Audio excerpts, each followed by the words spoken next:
okay, this is unprecedented. Hello everyone, welcome back to another episode of Home Media Reviews, the second episode recorded in the same day. This rarely ever happens. I always record these one night at a time. But wow, literally seconds after I just finished recording the HMR for Exodus Gods and Kings, we are here with Avengers Age of Ultron. Insane. Wow, am I gonna record the next episode, which coincidentally is on American Made? Who knows? Oops, just spoiled that for you. Why is that coincidental? What does American Made have to do with Avengers Age of Ultron? I don't know, I'm going insane. So yeah, Avengers Age of Ultron. Let's move into the history section.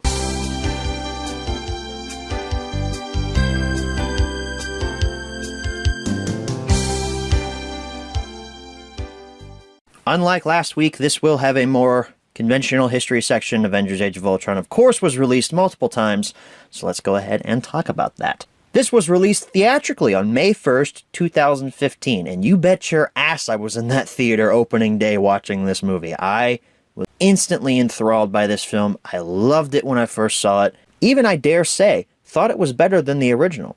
Looking back at it now, it's not, but I was more entertained by this the first time I saw it compared to Avengers. Because this was 2015, I had not yet started driving yet, so I had to beg my friend who had a car and his driver's license to go and see this with me for a second time because I really just loved it that much, and we did, and it was awesome. I, of course, was out there on October 2nd, 2015 to pick up the Blu-ray release. Also on that day, we got a 3D Blu-ray and a standard DVD release.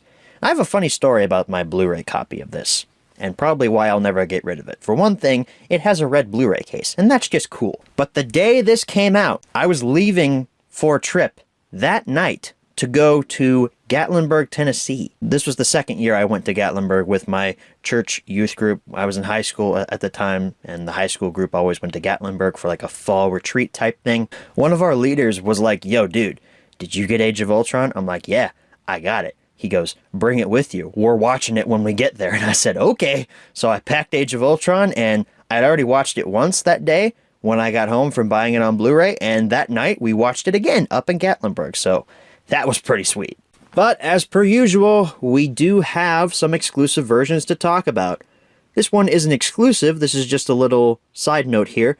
Just the standard Blu-ray copy did not include a digital copy. This is when Disney was in that weird transitional phase when they only included digital copies in their 3D Blu-ray combo packs because they really wanted to sell you that home 3D was worth it, even though it's not, and it's pretty balls. So the standard Blu-rays did not come with digital copies, which 2015 me was very upset about. There was a Target exclusive 3D Blu-ray and regular Blu-ray. This one came with exclusive bonus content, which you had to access digitally. There was no disc or anything. I think the packaging just has a little sticker on it that says, "Hey, this is exclusive to Target. Get your bonus digital content." There were two. Count them, two Best Buy exclusive steelbooks. One of them was themed to Ultron. The other one was themed to Vision. And I can't tell the difference from these pictures between the two. But those were your exclusive versions that you got. And they were 3D, so yippee. Later on in that year, on December 8th, 2015, we got the MCU Phase 2 Collection 3D Blu-ray set. This included every film from Phase 2, including Ant-Man, which was out on Blu-ray at the time. But yes, it did include every film from Phase 2 of the MCU, along with exclusive bonus content and a replica orb from Guardians of the Galaxy. The orb was the orb that held the Power Stone, which of course was from Guardians of the Galaxy, and that is a really cool set. Kinda wish I had it, but there's no way I can justify the prices for it nowadays. On November 29th, 2016, we got an Avengers 2 movie collection, which we talked about in the OG Avengers HMR. This, of course, had a Blu-ray and a standard DVD version released. On September 17th, 2017, we got the Marvel Cinematic Universe version, which included simplistic poster art. Spoiler alert, this is the poster art they use for the 4K version later on here, and I don't know, it looks fine. On April 22nd, 2018, there was a Best Buy exclusive steelbook with artwork by artist Matt Ferguson. We took a look at the original Avengers version of this back in that pilot. Now we're going to look at the Avengers Age of Ultron version here.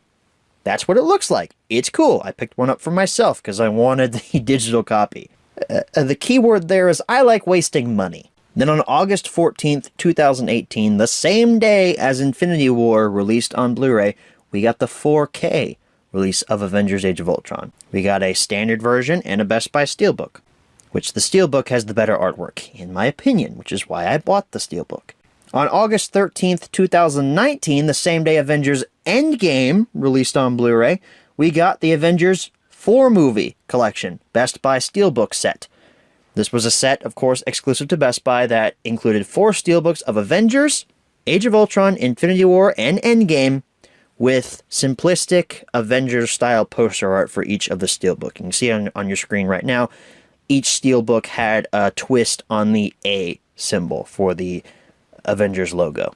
Then the last time that Avengers Age of Ultron was released, so far, it was included in the Infinity Saga Blu-ray set on November 15th, 2019. And this set was huge, both literally and metaphorically, as it included all 23 films in the Marvel Cinematic Universe in one conclusive package, 4K Blu-ray, plus digital copy, as well as exclusive bonus content, and a really weird package. I already own all 23 of these films, so I did not pick this one up because it was, let's be for real, okay? This set is cool. I ain't paying what they're asking for it, though. That is, wow. I'm pretty sure it was upwards of like $400 or $500. Like, my friends like to joke with me because they know I'm a physical media guy. They know I collect various versions of the films that I love. And one of my friends was like, man, how long is it going to be till you buy that set? I'm like, never, because it's never going to come down in price. Even if it did come down in price, I don't need it. So that concludes the history section. Let's move right along to the close-up section.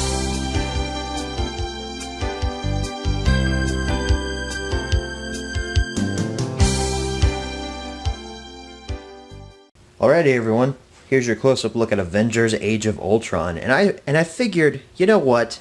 The last couple of weeks of HMRs, we haven't had multiple copies to look at of films. So I figured, hey, why not do Age of Ultron that I own 3 copies of? We've got Age of Ultron here at the front, my original Blu-ray release from 2015, red Blu-ray case, which I really like. Really awesome theatrical poster, Avengers Age of Ultron. The side Blu-ray disc logo, Age of Ultron, the Vision. The back is your barcode, bonus features, blurb, and this little composite images here with the Vision and a couple screenshots. Legalese and stuff down at the bottom, along with your film rating. And if we open this up, there's a code for some Marvel extra offers. This is not a digital copy code. And then there is your regular Blu-ray disc. Next up, we have a Steelbook release, and this artwork should look familiar to you because back in Season 1, we had an Avengers Steelbook in this style of artwork. This is the Avengers Age of Ultron Steelbook in the simplistic art by Matt Ferguson. I really like how this came out. It looks really good. You got all 6 of the Avengers up there at the front, with Vision up there at the top. There's a better look at all of them. Avengers Age of Ultron down there at the bottom. It is embossed. Marvel Studios, Age of Ultron. You got the Avengers A down there with the Blu-ray disc logo. Features a city skyline as well as the Avengers logo crumbling. It's red too, I forgot to mention that. Open this up. The inside artwork is exactly the same as the artwork on the front. It's all just one continuous image. And the Blu-ray disc, well, it's the same disc. They didn't change a thing about it. Little to my knowledge, though, a few months after that released, we got another Steelbook release of Age of Ultron, and that was special because it was the first time Age of Ultron hit 4K. Here that is here. You can see it's in the exact same style as the Avengers Steelbook we looked at last season, with the little silhouettes of each hero around the middle here forming the giant A, which I really like this style of artwork. The Avengers Age of Ultron there in the middle. It's embossed as well. The side, Marvel Studios logo, Avengers Age of Ultron, 4K down there at the bottom. The back is Ultron, of course. It's from the battle in Sokovia where Iron Man and... Or no, that's not the battle of... Is it the battle of Sokovia? No, that's Hulkbuster. Sorry, I got that wrong. That's Iron Man suiting up to Hulkbuster. Because you can see the satellite pieces are coming together here. That's not Sokovia. What am I, an idiot? I've seen this movie like 12 times. So here are your discs. Here's the 4K one. It's in the style of the Marvel 10-year anniversary Blu-rays. And they did change the artwork for the regular Blu-ray. It's Ultron in the Sokovian lab, which is kind of cool. So that concludes your close-up of Avengers Age of Ultron. Let's go ahead and move on to the menu tours. Alrighty everyone, here's your menu tour for Avengers Age of Ultron. I'm going to show you here the regular Blu-rays in the player right now. Play, bonus features, scene selection, setup, and sneak peeks. Bonus features, what do we have? We got featurettes, deleted and extended scenes, a gag reel, and audio commentary with director Joss Whedon. For featurettes, we have From the Inside Out, Making of Avengers Age of Ultron, The Infinite Six, and Global Adventure. The Infinite Six is a featurette about the Infinity Stones. Before, Infinity War came out, people needed an explanation of what the Infinity Stones are because, spoiler alert, one of them is featured very heavily in here. Global Adventure is basically talking about, hey, we went all over the world to shoot Avengers Age of Ultron, even though it really doesn't look like we went all over the world because we spend a grand total of 5 seconds in about 6 different countries. Scene selection. Each scene has their own title, which you guys know I like. And over here, you've got a little bar telling you where you are in the film. I like that too.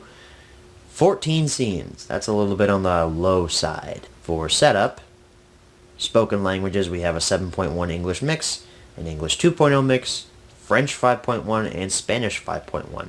No crazy and weird audio options here for Disney. Playing it safe. Same thing for the subtitles, English, French, and Spanish. None of that Fox crap, where it's got all kinds of weird subtitles, huh? This is America, alright? Alright, here we are for the 4K disc, and you can tell the menu has been changed ever so slightly. On the regular Blu-ray, you had like a cubism approach to how the scenes in the background were playing, but here it's just, bam, scenes. No animation in the background, just, there you go. So we have play, scene selection, and settings. The scenes are more than likely going to be the exact same, with the same titles and everything. Yep, same scenes and everything. You didn't need to see that. It's the same thing as on the I almost said DVD. It's the same thing as on the Blu-ray. I should not say DVD. I don't own a DVD of this. Settings, languages, English, Dolby Atmos mix, that's cool. English 2.0, French and Spanish. Oh, the symbols are back. I don't know what that is. Someone in the comments tell me what that is. I feel culturally insensitive. And for subtitles, we have none, English, French, and Spanish, and then a lot of this weird stuff over here. I don't know what any of those are. For disc languages, we have English, English descriptive audio, French, Spanish, and the symbols are back again. I guess that means you can change what language that is. Let's try that. Okay, so I selected French. Yep, you can see. You can change what languages your disc is. So now it's French. And if we go back and change it to English and wait a little while, skaboom, now we're back to English. So that concludes your menu tour. Let's go ahead and head on back and answer the 5 main questions as always. Alright, so we're back from the close-up. Now it's time to answer the 5 main questions as always. Number 1, where can you pick this product up? You can still find Age of Ultron on store shelves at any big box retailer, honestly. I see a lot of the 4Ks and the regular Blu-rays in stock at Walmart and Target. Surprising, I know, because for the last few HMRs, I kept saying avoid Walmart and Target. Now I'm saying go there, because you might find a copy. Number 2, is this product still being printed nowadays? All the stock that's on store shelves right now is back stock, or just not really recent reissues that Marvel has put out and sent to the stores and said, hey, sell these. So I can't say yes. I guess technically I could, because the Infinity Saga came out in November of 2019. No, it's too far back. I can't do that. No, sorry. Number 3, should you pick this product up? Heck yeah, man. Age of Ultron's great. But I will preface this by saying it's the worst of the 4 current Avengers films right now. It is the worst. Does that mean I don't like it? Oh, no, it doesn't. It means I love it. Allow me to explain. Age of Ultron is messy in terms of story. It's very kind of haphazardly thrown together, has a lot of branching storylines that are supposed to lead you into other films, stuff like Civil War or the Black Widow solo movie. And while this movie works now in context with those movies out now, and we know what happens in the greater sense of the story of the MCU, when this film came out, those side plots really didn't do much for me. Like Black Widow and Bruce Banner hooking up still really doesn't do much for me now. That plot was kind of just dropped. It was hardly ever mentioned in Endgame or Infinity War. Like it got snapped or something. I like their scenes together, and I like both of those actors together. It just, something about that didn't work. Speaking of actors, I love everyone in this film. The performances are top-notch. Everyone brings their A-game here. The standout performance, though, is James Spader as Ultron. I love this villain, mainly because of just how smarmy and so captivating he is as this robot, for Christ's sake. I never expected Ultron to be this great. I read the Age of Ultron comic storyline a few years ago. I own it. Ultron in that's not captivating. I don't even think he speaks in that Age of Ultron story. He's nowhere near as cool or as smarmy as James Spader here. He is great. As a villain in terms of motivation, weak. I'll give you that. It's very much, hey, evil robot. I must be evil. Evil, evil, evil, evil, evil. Yeah, but the performance makes up for that. Come on. People out there who hate Ultron, he's great in this. So I love Ultron in this. It makes me sad we're not going to get any more of him in the MCU because he's dead, and that saddens me. He's one of the best villains in the MCU. Not in terms of motivation, but in terms of just being a screen presence and being smarmy and just hilarious and fun to watch.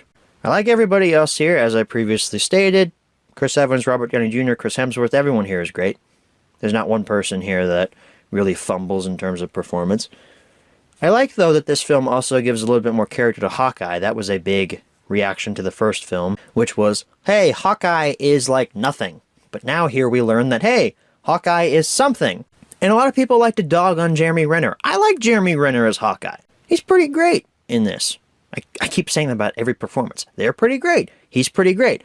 Yeah, Jeremy Renner is pretty great here. Despite the branching storylines and everything feeling just a little bit off in terms of the story in this film, I can't help but be entertained by it. Just like the first one, this has a sense of fun that is unrivaled. I love every big action scene in this, even though some of them don't make a lot of sense about why they happen. The first action scene in the film is probably the best one, with that one long shot of every Avenger getting a little action scene, and then towards the end they're all in that one panoramic shot. Oh, it's so good. It's so good. I love it. I love it. And the newcomers to the team here, Quicksilver and Scarlet Witch. I'm kind of glad they killed Quicksilver. He didn't really have much of a personality to him. Scarlet Witch is by far the more interesting of the two of those siblings. Vision here is also very well done. His practicality in terms of his special effects really make that character come to life. I just love that little moment when he sees Thor has a cape and he's like, dude, that cape's pimping. I'm going to make one of those. And he just makes himself a cape. It's just little subtle moments like that that I just, they make me swoon. And just like with every Marvel film, the effects here look really good. Ultron looks great. The big action scenes look great. There's maybe only a few instances where I can see the seams and it's like, that effect doesn't look all that great. But for the most part, great. I really got to stop using great. I need to learn new words, guys. A lot of people like to say this film is too long, overly dramatic, and a little bit boring. And I can understand that. I can understand why you would feel just a little bit bored when you're on the Hawkeye farm. Honestly, I kind of feel that way too. I feel this film's pace is really not good. It drags a ton at the Hawkeye farm because you're so used to action, action, action, action, action. Then we're slowly going to the climax. We'll get there in a minute. Sorry, there's a squirrel on the track. We gotta let it go past. Action, action, action, action! End credits.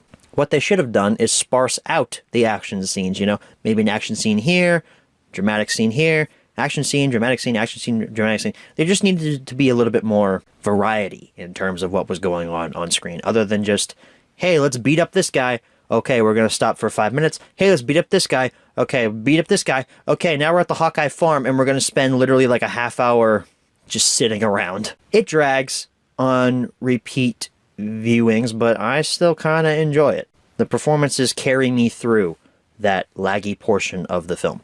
And people like to say the climax is too similar to the Avengers. Yeah, I can't really argue with you there. That is true. It's just another big army where the Avengers have to fight. There's really not a lot of character to that army. You don't really care about anyone that's dying in it, except for maybe Quicksilver. He wasn't really characterized all that well. I didn't really weep for his death. I still find it entertaining, though. I like watching these guys punch these robots and beat the piss out of these robots. It's fun. It's fun. It's dumb fun is what I like to call it. And if you think about it, what enemy is really so powerful that all of these Avengers can take them on and not just like rip their spine out of their chest? Rip their spine out of their chest. What am I saying? We won't get to Thanos until Infinity War, and yeah, that's a villain that all 6 of Avengers can take on and still be challenged. Here, though, Ultron, they can rip his spine out of his chest. I mean, just Ultron himself is not powerful enough to take on these 6, 7, 8 Avengers now. They need that huge army in order to provide a fulfilling and fun climax. You need a big army to take on these 7 or 8 powerful superheroes. Like I said, Thanos is the exception, but we're not to him just yet. So despite this film's pacing issues, story flaws, I can't help but be just massively entertained whenever I watch it. I find it just dumb fun, and I recommend Avengers Age of Ultron. Number 4, where should you pick this product up? Same answers as number 1. And number 5, what price should you pay? For the standard Blu-ray and the 4K, $20 to $25. It's getting just a wee bit harder to find the standard Blu-ray and the 4K on shelves, despite what I said earlier. Once those copies sell out at Target and Walmart, you won't be able to find this much anymore, so yeah, they're worth what they're asking. That Steelbook, though, man, I love both the Steelbooks I have for this, actually. I love the Matt Ferguson art because of its simplicity, and I love the 4K Steelbook because of the dynamics in the artwork. It's just amazing artwork on that Steelbook. Also, the 4K transfer on this. Just like the Avengers, it's really good. It's not as good as Avengers. I can't see as much detail as I could on the first Avengers 4K, but this 4K, it's definitely an uptick from the Blu-ray, and I recommend the 4K way more than the Blu-ray. This looks pretty daggone great. Marvel does a great job with their 4K transfers. I got vivid colors on my TV, it got great sound with the Dolby Atmos track. I mean, the 4K is the way to go. So that is the end of the Avengers Age of Ultron HMR. It's the worst of the Avengers quadrilogy, but it's still fun, and it's definitely not the worst the MCU has had to offer. I mean, did you guys watch Incredible Hulk? Or Thor the Dark World? Or to some extent Captain Marvel? Someone's going to probably call me a sexist now because I said Captain Marvel wasn't great. Spoiler alert, Captain Marvel's not great. I didn't hate it as much as a lot of other people did, but it's fine. It's fine. It just came out at the wrong time. So as I spoiled in the earlier part of this HMR, accidentally, next week is on the Tom Cruise... I don't want to say it's a documentary because it's based on a true story, but it's a movie, American made. It is, however, one of my favorite based on a true story films, and that's why we're talking about it next week. I'll see you guys then. Thank you all so much for watching, and as always, Avengers